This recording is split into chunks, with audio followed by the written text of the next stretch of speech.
Alright guys, we're going to be walking through 8 different watercolor techniques today as a class. If you're absent, you can do this on your own, just at your own pace. So I'm just going to work my way down the line here. So every table should have some water, some watercolor brushes, and some watercolor at their seat. So we're going to start with the one called dry brush. So I'm going to take, I like to use a square head brush, but you can really use any type of brush for this. I'm going to dry off the bristles just a little bit because we don't want them soaking wet. And then I'm going to dip into, this looks better with darker colors. So basically what you're going to do is just put a little bit of paint on your brush and then you're going to just pull across the page. So you can go any direction you want. You could layer colors. So the key is to not have too much paint on your brush, okay? Just a little bit, and you want the bristles relatively dry. This technique's really good for adding texture to your background. I'm gonna rinse out my brush, and then we're gonna move on to ombre. So when you're doing ombre, you usually wanna pick 2 colors that will look nice together. Normally in the same color family, so cool colors or warm colors. I'm going to start at the bottom of my section, and notice I'm painting side to side. I'm not going up and down. I'm painting side to side, and then when I get to the middle, I'm going to stop, rinse out my brush, and then grab a different color. So I'm going to go with some pink, and I'm going to start at the top now and work my way down. So the trick for this one is to overlap your colors where they meet in the middle. Just go back and forth a couple times to give it that nice smooth transition. Gonna rinse out our brush again to do wet on wet. So I'm gonna pick up just plain water on my brush. It's okay if your water's got a little bit of paint in it, but you want it mostly clean. So I'm just gonna pile this water on.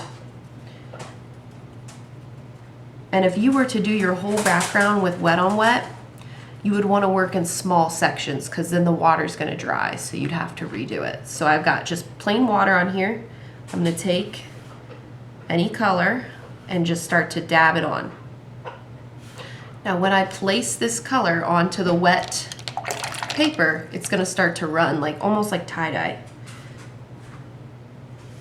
And you can do multicolor, or you can just pick one color for this. All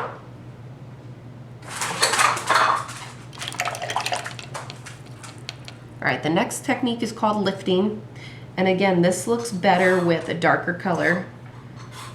So I went ahead and rinsed out my brush.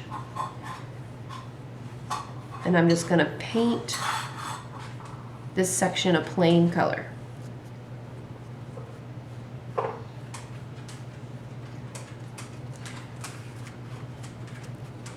And I want to have some water mixed in with this. I don't want it to be dry because what I'm going to do is take a paper towel or a napkin. I'm going to crumple it up and I'm going to set it down and let the towel start to soak up the paint. And when I lift up, it's going to create this cool texture. So I'm going to do this a couple times.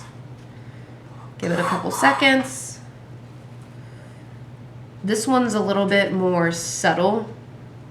It also makes a really cool texture. But I'm not going to dab my whole section. I want to leave some parts darker to create that variety.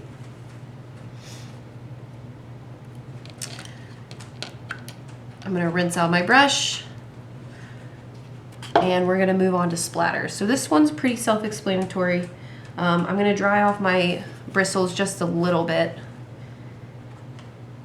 And I'm not going to flick my brush. I'm just going to take my finger and gently direct my bristles towards the section I'm trying to splatter. You want to make sure that you're angling your brush down towards your paper and not at the person next to you.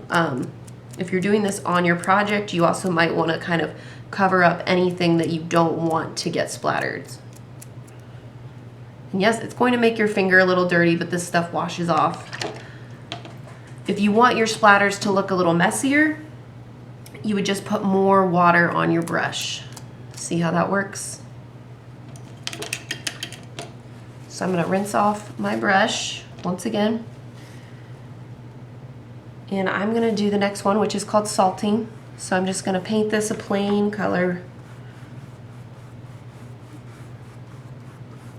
It's okay to go outside the lines a little bit because we have this tape sectioning us off. Okay, so we want this to be wet because what we're gonna do is take some salt. You guys all have salt at your table. And you're just gonna sprinkle a little bit of salt onto this section. You don't need to put a whole gallon of salt, just a little bit.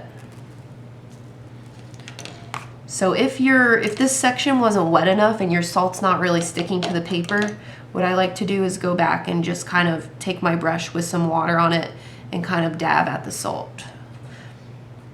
And what this does, once the paint and the salt interact a little bit, the salt's actually going to soak up the color and almost make a crystallize effect.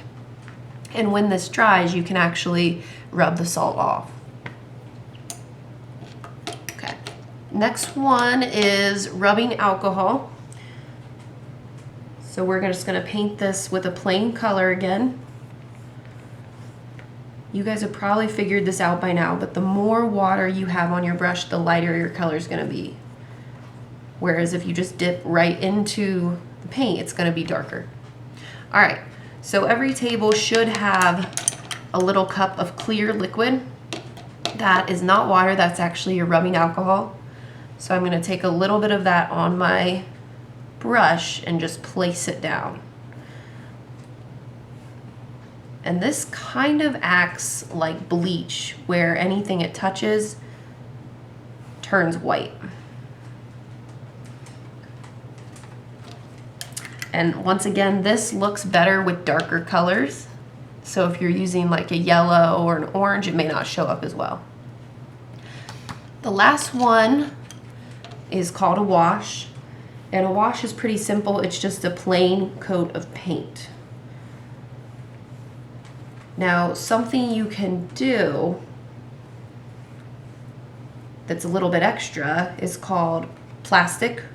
So what you can do is take, I'm going to set out a couple sheets of plastic, but if you guys don't want to do this, that's fine. This one makes a really cool texture though. So I put a lot of water and paint on my section, and then I'm going to take plastic wrap and kind of bunch it up and gently lay it down in the section. Now this technique takes a second because it needs time to dry, but what this does when you peel it up, it makes a really cool texture, and it almost looks like underwater texture. But these are just 8 different techniques you guys can use on the project, and that's about it.